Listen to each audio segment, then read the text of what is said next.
My money's worth, so get yours. Yeah. It just looks like I put a whole bunch of glue all over the table, bro.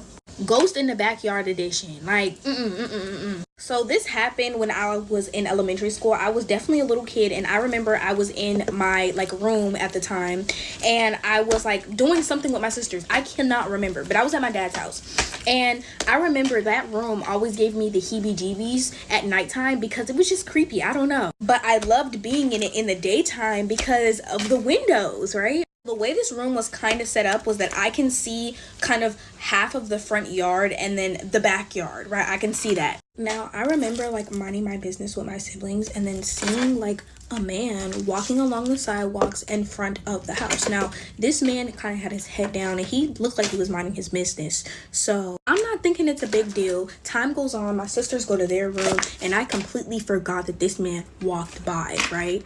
I'm chilling next to my window, and next thing you know, I see this same man that I seen earlier in my backyard walking around my dad's garden just like in circles. Just he did like 2 or 3 times.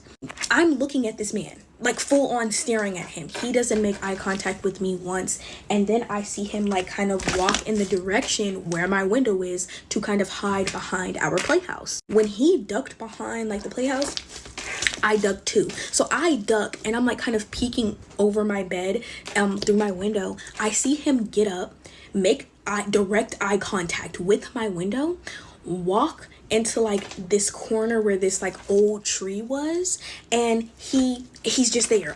He's out of my view. So I immediately run to my dad. I'm like, Dad, there's a creepy man in our backyard. Like, you gotta get him. Like, he's creepy. He was just in our backyard. So obviously concerned, he gets up, he goes to the backyard, he checks all the places where I tell him to check, and he's like, look, there's nobody back here. Like, what are you on? Like, there's no one back here. And I'm like, no, there is. Like, he went behind this way, like that, just tripping off of it. I know some people are gonna be like, okay, where's the scary part? Like, this is not scary, y'all.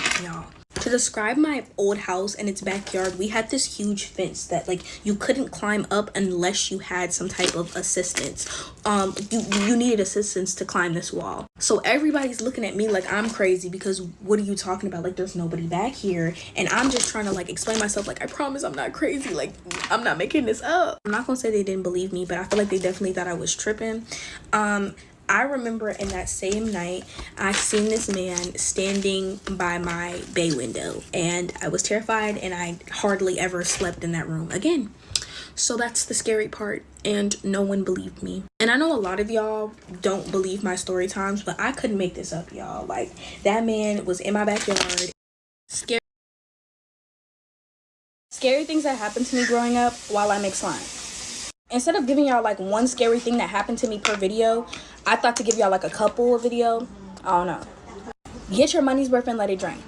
I didn't forget. No, I didn't.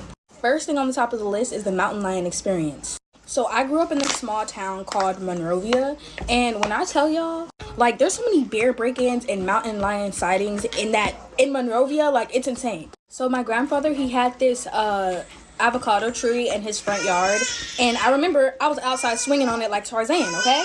I had a strong freaking sense that something was freaking watching me, and I didn't know what it was. I couldn't freaking make it out, and all I know is I look up and I see a freaking mountain lion sitting on my grandfather's neighbor's fence, just sitting there looking at me like it was enjoying the show right before it ate me. Obviously, I see a big cat, in the corner, and I'm freaking out. So I do one more swing around that avocado tree, and I run in the house and lock all the doors.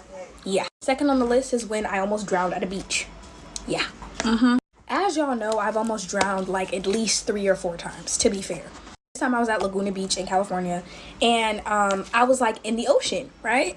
So I'm one of those people who do not go far in the ocean. You got me messed up. I'm not drowning out there, okay? Next thing you freaking know, a big old wave hits me and drags me out, right? So in the ocean, there's like this line where the waves hit, and I passed over that. And once you pass over it, it is really hard for you to come back. I'm trying to crawl back. Waves are just slapping me backwards and forth. And my sisters, they're just sitting at the shore like this, just looking at me.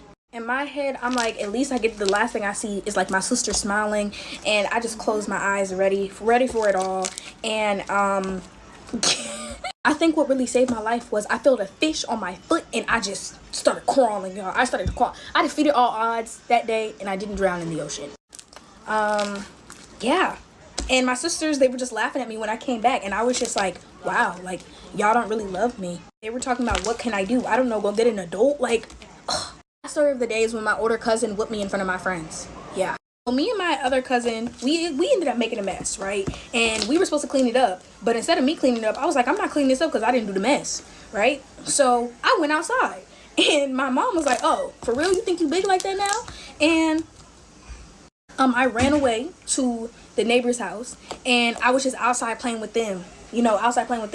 And my mom was like, where did she go? And my cousin snitched on me. It's pitch black at this point. So I go over to girls who went to my school, and I was over there with them. And next thing you know, I see my cousin and my mom walking across the street, and my cousin had a belt in her hand. And I was like, oh my, they're not gonna do this right here, right now. What do y'all think they did? Yeah, so my cousin was like, oh, you didn't want to come back home when we told you to come back home? And so she gets the belt and she whoops me right there. And mind you, it's the weekend. So I didn't know what I was gonna say when school came, okay? So I remember just thinking about it all week long. I was like, oh my gosh, what am I gonna say? Like, I know they probably spread a rumor around school. Like, they probably talked about it and everything because they were laughing, y'all. When I got to school the following Monday, they asked me, they were like, is your butt okay? And I was like, yeah, it was a feather belt. You know, it didn't hurt. I switched the belt. It was a feather belt. Girl, get out of my face. Yeah, and that was that. So those are the scary things that happened to me, and I hope y'all like this new series.